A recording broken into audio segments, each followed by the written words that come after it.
மதுரை உயர்நீதிமன்றத்தில் உள்ள சில நீதிபதிகளுக்கு நாம் நன்றி தெரிவித்தாக வேண்டும். அதனால தான் இந்த நூல் எழுத வேண்டிய தேவையும் அவசியம் வந்துச்சு. அடுத்து பாஜகவின் ராஜா அவர்கள், அவர் முதல் சொன்னார், லண்டன் பிரிவி கவுன்சிலில் இந்த மொத்த மலை எங்களுக்கு சொந்தம் தீர்ப்பு வந்துருச்சு அப்படின்னு போகிற போக்கில் சொல்லிட்டாரு. இந்த செய்தி அப்படியே வைரலாக பரவிருச்சு. பிரிவு கவுன்சில் அவங்களுக்கு சொந்தம்னு சொல்லிட்டாங்களா, இங்கே போய் இஸ்லாமியர்கள் ஆக்கிரமிச்சிருக்கிறாங்க அப்படின்ற செய்தி பெரிய அளவில் சமூக வலைத்தளங்களில் பரவிய போது தான் தர்காக்காரங்களை கூப்பிட்டு அதுக்கப்புறம் அந்த தீர்ப்பை எல்லாம் எடுத்து எல்லாத்தையும் படித்து பார்த்தா அப்படி எதுவுமே கிடையாது. இஸ்லாமியர்களுக்கு உள்ள உரிமை என்பது அந்த 1923 தீர்ப்பு, அதற்கு பிறகு அதை உறுதி செய்த பிரிவு கவுன்சில் தீர்ப்பு எல்லாத்துலேயும் மிக தெளிவாக அதில் சொல்லியிருக்கிறாங்க. இன்றைக்கி உள்ளதை விட ரொம்ப ஆய்வு பண்ணி அந்த தீர்ப்பை வழங்கி இருக்கிறார்கள். அப்போ அதில் படிக்க ஆரம்பித்து கிட்டத்தட்ட 18 மாதங்களாக மதுரையில் இந்த பிரச்சனைக்குள்ளே தான் இருக்கும். வேறு பிரச்சனை எதையும் பார்க்க முடியல, இந்த ஒரே பிரச்சனை தான். இப்போ இந்த நூல் என்பது இன்று மேடையில் அமர்ந்திருக்கக்கூடிய இந்த முக்கியமான ஆளுமைகள், குறிப்பாக அவரவர் துறையில் நீதித்துறை, சமயத்துறை, அதேபோல் சங்க இலக்கியம், அரசியல் என்று அந்தந்த துறையிலே உச்சபட்ச ஆளுமையாக மட்டுமல்ல அறத்தோடு ஆளுமையாக இருக்கக்கூடியவர்கள் இந்த நூலை அங்கீகரித்திருக்கிறார்கள் என்றால் இது மதுரையிலே மதுரை மத நல்லிணக்க கூட்டமைப்பு கடந்த ஓராண்டுக்கு மேலாக நடத்தி வரும் சகோதரத்துவத்திற்கான, அரசியல் சட்ட சமத்துவத்திற்கான, மத நல்லிணக்கத்திற்கான, தமிழ் மரபை பாதுகாப்பதற்கான ஒரு அங்கீகாரமாகத்தான் நாங்கள் இதை பார்க்கிறோம். இந்த நூலை அவர்கள் அங்கீகரித்திருப்பது தமிழ் சமூகத்தின் சிந்தனை இதை அங்கீகரித்திருக்கிறது. இந்த போராட்டத்தை நாங்கள் கிட்டத்தட்ட ஓராண்டுக்கு மேலாக மதுரையிலே களத்திலும் நீதிமன்றத்திலும் நின்று நிகழ்த்துகிற இந்த போராட்டத்தை தமிழ் சமூகம் பெரிய அளவிலே இன்றைய தினம் அங்கீகரித்திருக்கிறது அப்படின்றதான் முக்கியமானதாக நான் பார்க்குறேன். அதற்கு அவர்களுக்கு நன்றி கண்டிப்பாக சொல்ல வேண்டும். அவர்கள் மனதில் பட்டதை பேசக்கூடியவர்கள் தான்.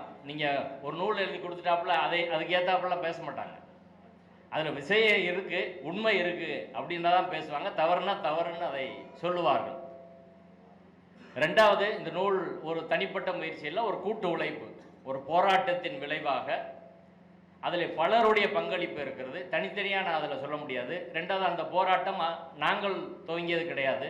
1994 பலரும் அந்த போராட்டத்திலே ஈடுபட்டு இருக்கிறார்கள். அதன் தொடர்ச்சி தான். எப்படி ஸ்டெர்லைட் போராட்டம் 1996 தொடங்கி 2018 நாங்கள்லாம் போய் போராடி ஸ்டெர்லைட்டை மூட வைத்தோம் என்றால் நாங்கள் மட்டுமா அதில் போராடினோம்? அதுக்கு ஒரு நீண்ட நெடிய பின்னணி இருக்கிறது. அத்தனை பேருக்கும் தான் அந்த உரிமை என்பதும் பாராட்டு என்பதும் நியாயம் என்பதும் போக வேண்டும். அப்படி தான் அந்த திருப்பரங்குன்றம் பிரச்சனையில் ஒவ்வொரு காலத்திலும் அவரவர் காலத்துக்குரிய கடமையை மதுரையில் இருப்பவர் செய்திருக்கிறார்கள். அந்த வகையில் இப்போ நாங்களும் அந்த பணியை செய்து கொண்டு இருக்கிறோம். அவ்வளோதான். அதற்கான அங்கீகாரமாக இந்த நூல் என்பது வந்திருக்கிறது. ரெண்டாவது விஷயம், இந்த நூலில் குறிப்பாக தோழர் தமிழ்தாசன் அவர்களை சொல்ல வேண்டும். நான் நீதிமன்றத்தில் நடக்கிற விஷயம்லாம் நான் தொகுத்துட்டேன். ஆனால் வெறும் ஒரு நீதிமன்ற நூல் என்றால் அது பொருத்தமாக இருக்காது. மதுரையில் இருக்கிறோம், மத நல்லிணக்க மலையை திருப்பரங்குன்ற மலையை மத நல்லிணக்க மலையாக அறிவிக்க வேண்டும் என்று எங்கள் கூட்டமைப்பில் தீர்மானம் போட்டிருக்கோம். எப்போ? மார்ச் 9, 2025. இந்த பிரச்சனை துவங்குற போதே நாம் அதை சொல்லியிருக்கிறோம். இப்போ ஒரு தமிழ் சமூகத்தின் 2000 ஆண்டு கால ஒரு மரபு அப்படின்றதுக்கு அதை காப்பதற்கான ஒரு போராட்டம் என்பது தொடர்ச்சியாக நடந்திருக்கு. இந்த நூலில் அந்த போராட்ட பதிவுகள் முக்கியமாக இருக்கிறது. நீங்கள் கடைசியில் உள்ள பகுதிகள் எல்லாம் எத்தனை போராட்டத்தை நாங்கள் மதுரையிலே முன்னெடுத்தோம், எப்படி எல்லோரும் அதற்கான பங்களிப்பை நிகழ்த்தினார்கள் என்பதை எல்லாவற்றையும் பதிவு செய்திருக்கிறோம். இந்த வரலாற்று தகவல், இலக்கிய தகவல்லாம் தோழர் தமிழ்தாசன் அவர்கள் தான் கொடுத்தார். அதை வாங்கி சரிபார்த்து பேசி உரையாடி அதை தொகுத்த வேலை தான் நான் செஞ்சேன். இப்போ இதில் முக்கியமாக எல்லாரும் சொன்ன ஒரு பார்ட்ன்றது கோர்ட்டுக்குள் நடந்ததை பதிவு பண்ணுறது அப்படின்றதான் ஒரு விஷயம். ரெண்டாவது, இது ஏதோ கடந்த காலத்தை பார்த்துட்டு அப்படியே போகிறது, பதிவு செஞ்சுட்டு போகிறது. நான் ஒரு எழுத்தாளர் கிடையாது, ஒரு வரலாற்று ஆய்வாளர் கிடையாது, களத்திலே போராடக்கூடியவன். அதான் நம்மளுக்கான அடையாளம். அது ஸ்டெர்லைட் பிரச்சனையாக இருந்தாலும் சரி, சிதம்பரம் நடராஜர் கோயிலில் தமிழில் தேவாசம் திருவாசம் பாடினாலும் சரி, அனைத்து ஜாதி அர்ச்சகர் போராட்டமாலும் சரி, கிராண்ட் நைட்னாலும் தாதுமணல்னாலும் எல்லா இடத்துலையும் போவோம், மக்களை திரட்டுவோம், போராடுவோம். போலீஸோட சண்டை போடுவோம், ஜெயிலுக்கு போவோம், கோர்ட்லேயும் சண்டை போடுவோம். இப்படி ஒரு செயல்பாட்டாளராக தான் நம்ம இருக்கிறோம். ஆனால் இந்த இதில் என்ன பிரச்சனைனா, இதில் நம்ம வழக்கறிஞராக இருக்கிறனால கேஸுக்குள்ளே இருக்கிறோம். வழக்கிற்குள்ளே இருக்கிற போது அதை நம்ம வெளியில் சொல்லலைன்னா அது நிச்சயமாக யாருக்குமே தெரியாது. கோர்ட்டில் நடக்கிற விஷயங்கள், நுட்பமாக நடக்கிற விஷயங்கள் யாராலையும் சொல்ல முடியாது. ரெண்டாவது, களத்தில் நடப்பது கூட, களத்தில் நடப்பதற்கும் கோர்ட்டில் நடப்பதற்கான இணைப்பு எப்படி நடக்குதுன்றது நம்மளுக்கு தான் தெரியும். இப்போ இதை நாம் சொல்லாவிட்டால் நிச்சயமாக யாரும் சொல்ல முடியாது என்ற அடிப்படையில் தான் வேற வழியே இல்லாமல் 3 மாதம் தொடர்ந்து இந்த வேலையை பார்க்க வேண்டிய ஒரு நிர்பந்தம் ஏற்பட்டது. அந்த அடிப்படையில் தான் இந்த நூல். ரெண்டாவது, இது ஒரு செயலுக்கான நூல், வெறுமனை எழுதி அதை படிச்சுட்டு போகிறது அப்படின்றது இல்லை. அந்த பிரச்சனை முடிஞ்சிடல. திருப்பரங்குன்ற பிரச்சனை முடிஞ்சிருச்சா? இப்போ தான் தொடங்கியிருக்கு. தொடக்கத்தில் அவங்க இவ்வளோ வேகமாக வந்துட்டாங்க. அடுத்து பெட்டிஷன் கொடுத்துருக்குறாங்க. இந்த தர்கா கோயில் தான் மாற்றி தான் தர்கா கட்டினாங்க. சிக்கந்தர் என்பவர் எப்போ அடக்கமானார், அவர் எந்த நாட்டிலேருந்து வந்தார், தோண்டி அவரை அந்த சடலத்தை தோண்டி மரபணு சோதனை நடத்தணும் என்ற அளவுக்கு அங்கே பேசுகிறாங்க. அதற்கு பேசுகிறது மட்டும் இல்லை, அதை போய் கலெக்டர் ஆஃபீஸில் பெட்டிஷன் கொடுக்குறாங்க. அதை அடுத்து வழக்காக மாற்றுவார்கள். இதான் இந்த விஷயத்தில் முதல்ல கற்பனையாக ஒரு விஷயம் மதுரையிலே சமூக வலைத்தளங்களில் பரப்பப்படும். அந்த கற்பனைக்கு ஒரு வடிவம் கொடுத்து கலெக்டர் ஆஃபீஸில் போய் வரிசையாக ஒரு 4-5 அமைப்புகள் பெட்டிஷன் கொடுப்பாங்க. பத்திரிகையில் பெரியசாக செய்தி வரும். அந்த அந்த பெட்டிஷனுக்கு இன்னொரு வடிவம் கொடுத்து அது நீதிமன்ற வழக்காக மாறும். நீதிமன்ற வழக்காக வரும்போது அதற்குரிய வாதங்களை கட்டமைப்பாங்க. அப்படி அது அடுத்து ஒரு தீர்ப்பாக வாங்குவாங்க. நம்ம காலத்திலே பாருங்கள், அது எல்லாருக்கும் நன்றாக தெரிந்த ஒரு சர்வே ஸ்டோன் என்பதற்கு 1899 வெள்ளையர்கள் மிக தெளிவான ஆதாரங்களை கொடுத்துருக்குறாங்க. அதே ஆதாரம் 2023ஆம் ஆண்டு அப்துல் ஜப்பார்னு ஒருத்தர் ஆர்டிஐயில் கேட்குறாரு, திருப்பரங்குன்ற மலையில் எத்தனை ஹில் ஸ்டேஷன் இருக்குது, சர்வே ஸ்டேஷன் இருக்குன்னு கேட்குற போது 2 ஸ்டேஷன் இருக்குன்னு சொல்லி இந்த அரசாங்கம், இந்த ஒன்றிய அரசாங்கம் கொடுத்துருக்குறாங்க.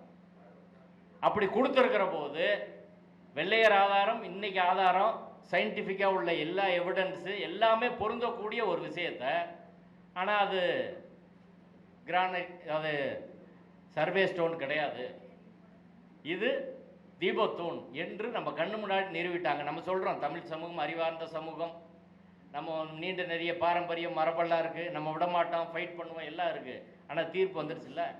ஒரு நீதிபதி மட்டுமல்ல, 2 நீதிபதிகளும் அதை உறுதி செய்து விட்டார்கள்.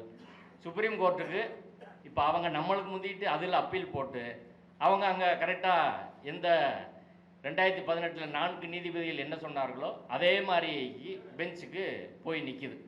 இப்போ எப்படி இந்த நெட்வொர்க் வேலை பார்க்குது அப்படின்றத நம்ம இந்த பிரச்சனையில் புரிந்து கொள்ள வேண்டிய விஷயம். ஓராண்டுக்குள் இவ்வளவு சாத்தியங்களை அவர்கள் இவ்வளவு சாத்தியங்களை செய்ய முடிஞ்சது எப்படி? ஒரு 20 வருஷத்துக்கு முன்னாடி இப்படி செய்ய முடியாது. இப்போ நீதித்துறையை எப்படி பயன்படுத்துவது அப்படின்னா, நீதித்துறை கட்டமைப்பில் இருந்தால் அது வருது. நம்ம எம்பி வில்சன் அவர்கள் சீனியர் அட்வொகேட், கோர்ட்டில் எங்களோட இருக்கிறவர், சமீபத்தில் ராஜ்யசபாவில் பேசுகிற போது 2018 இப்போ வரை உயர்நீதிமன்ற நீதிபதிகள் நியமிக்கப்பட்டவர்களில் 82.9% யார்? Upper caste Hindus. மீதி 17% தான் இந்த நாட்டில் 92% இருக்கக்கூடிய எஸ்சி, எஸ்டி, ஓபிசி, மைனாரிட்டிஸ் எல்லாருக்குமே அங்கே வாய்ப்பு வழங்கப்பட்டிருக்கு. அதை மட்டும் அவர் பேசலை.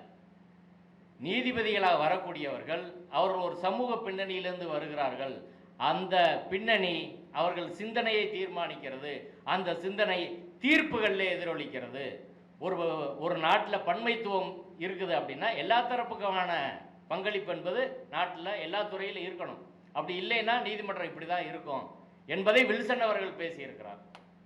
அப்போ இந்த திருப்பரங்குன்றம் தீர்ப்பை சாத்தியமாக்கியது அப்படின்னா பன்மைத்துவம் இல்லாத ஒரு நிலை தான். அதான் ஒரு முக்கியமான ஒரு காரணம். இன்றைக்கி ஒரு ஸ்டே கிடைக்கிதில்ல, இன்றைக்கி வழக்கு வருகிற போது இந்த கண்டெம்ட் வழக்குக்கு ஒரு ஸ்டே கிடைக்கிது.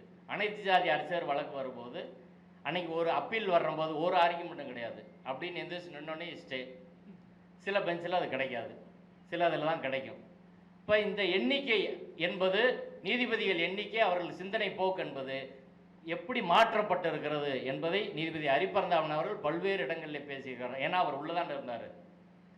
எப்படி 4 பேர் எண்ணிக்கை 6 பேர் ஆச்சு, 6 பேர் எண்ணிக்கை 8 பேர் ஆச்சு, ஒரே சாதியை சேர்ந்தவர்கள். இந்த நாட்டின் பெரும்பான்மையாக இருக்கக்கூடிய தமிழ்நாட்டில் பட்டியல் சமூகத்தை சேர்ந்தவர்கள், கவுண்டர் சமூகத்தை சேர்ந்தவர்கள், தேவர் சமூகத்தை சேர்ந்தவர்கள், வன்னியர் சமூகத்தை சேர்ந்தவர்கள் பெரும்பான்மையாக இருக்கிறாங்க. இவர்கள் எல்லாம் சேர்ந்தாலும் வரக்கூடிய எண்ணிக்கையை விட கூடுதல் எண்ணிக்கையாக ஒரு சாதியை சேர்ந்தவர்கள் இருக்கிறாங்க. அப்படின்னா அந்த நீதிமன்றம் எப்படி எல்லாருக்கானதாக இருக்கும்? அப்போ இந்த காரணங்கள் தான் ஓராண்டுக்குள் அவர்கள் இந்த பிரச்சனையை இந்த அளவுக்கு ஜெயிப்பதற்கான சாத்தியம். இன்னொன்று, உள்ளுக்குள் நடந்த விஷயங்கள், அதை மரியாதைக்குரிய ஐயா சுகிசிவம் அவர்கள் மிக தெளிவாக அவருக்குரிய பாணியிலே அதை சொன்னார். ஒரே ஒரு விஷயத்தை சொல்லி நான் நிறைவு செய்கிறேன். நீதிமன்றத்தில் இது எப்படி நடக்குது அப்படின்னு.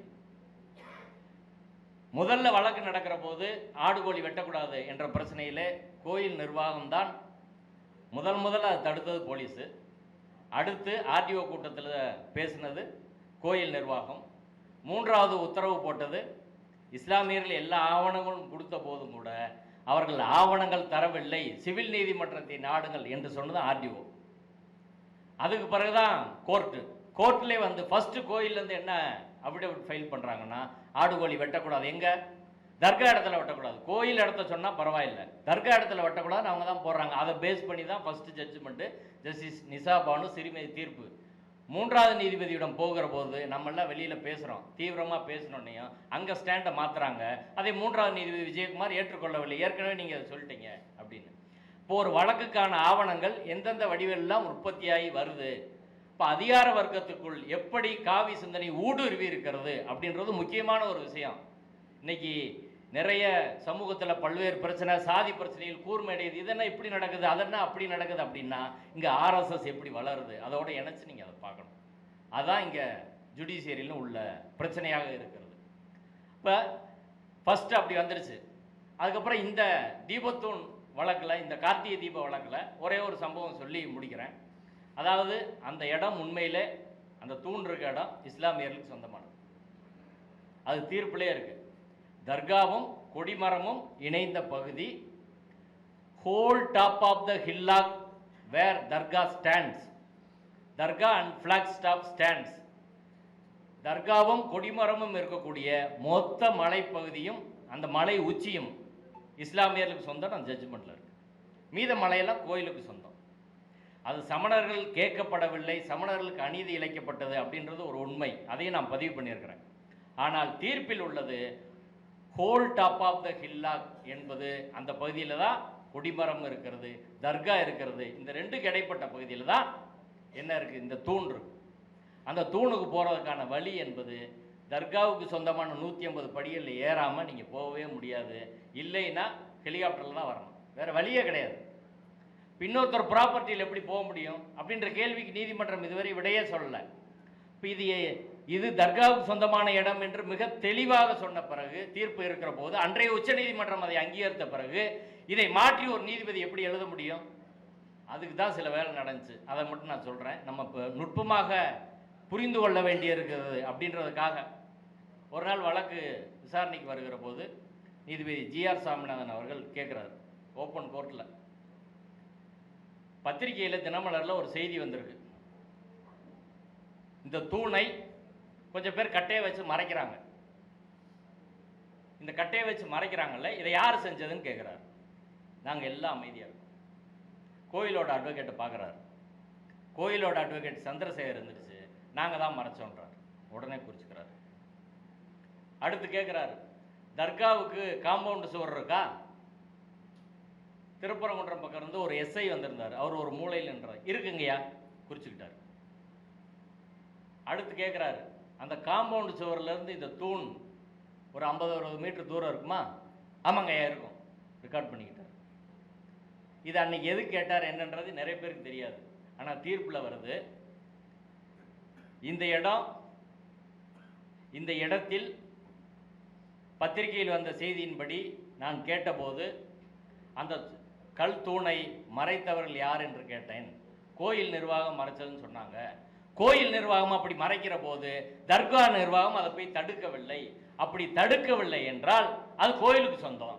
அவங்க சொத்துனா போய் தடுத்திருப்பாங்கல்ல. இதான் லாஜிக்கே, இதான் அந்த தீர்ப்பில் உள்ள லாஜிக். ஆமாம், இது வந்து இது மட்டும் முக்கியம் இல்லை, இது எப்படி நடந்துச்சுன்றது இன்னும் முக்கியம். அன்றைய தேதியில், அவர் கேட்கும் தேதியில் திருப்பரங்குன்ற மலை 5 அடுக்கு பாதுகாப்பில் இருந்தது. யாருமே மேலே போக முடியாது. நீங்கள் மெயின் ரோட்லேருந்து போனால் ஒரு போலீஸ் செக் போஸ்ட், ரெண்டாவது இன்னொரு போலீஸ் செக் போஸ்ட், அடுத்து உச்சிப்பிள்ளையார் கோயில் பக்கத்தில் இன்னொரு செக் போஸ்ட், நெல்லித்தோப்பில் இன்னொரு செக் போஸ்ட், அதை தாண்டி போனால் அந்த தூணை சுற்றி ஒரு 50-60 போலீஸ் இருப்பாங்க. பத்திரிக்காரங்க போக முடியாது, தர்காக்காரங்க போக முடியாது, கோயிலுக்காரங்க போக முடியாது, வழக்கறிஞர்கள் போக முடியாது. நான் ஒரு தடவை போனேன், என்னை விடலை, திருப்பி அனுப்பிவிட்டாங்க. வழக்குக்காக நான் பார்க்குறதுக்கு நல்லா தெளிவாக பார்த்துட்டு வருவேன்னு போனேன், விடலை. அப்படி 5 அடுக்கு பாதுகாப்பில் இருக்கும்போது அந்த தூணை மறைக்க சொன்னது யார்? அதுக்கு விட தெரியணும்ல. அது தேவையே கிடையாது. யார் அங்கே போய் ஒன்றுமே செய்ய போகிறது கிடையாது. அதை மறைக்க சொன்னது யார்? ஒன்று. ரெண்டாவது, மறைக்க சொன்ன தூணை ஃபோட்டோ எடுத்தது யார்? அந்த ஃபோட்டோ, அந்த புகைப்படம் தினமலரில் எப்படி வந்துச்சு?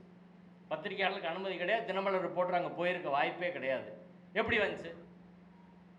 அது நீதிமன்றத்துக்கு வழக்கு வந்து நடந்துக்கிட்டு இருக்கும்போது இது வருது. அவர் கேட்குறாரு, இதுக்கு இப்படி சொல்கிறாங்கன்னா இதற்கு பின்பாக எவ்வளவு வேலைகள் நடந்திருக்கும் அப்படின்றத தமிழ் சமூகம் புரிஞ்சுக்கிறணும். இது எப்படி நுட்பமாக இந்த பிரச்சனை என்பது உள்ளுக்குள் இயங்குகிறது, அரசு நிர்வாகத்துக்குள், நீதித்துறைக்குள், அரசு வழக்கறிஞர்களுக்குள் எப்படி இயங்குதுன்றதை நம்ம புரிஞ்சுக்கிறணும்.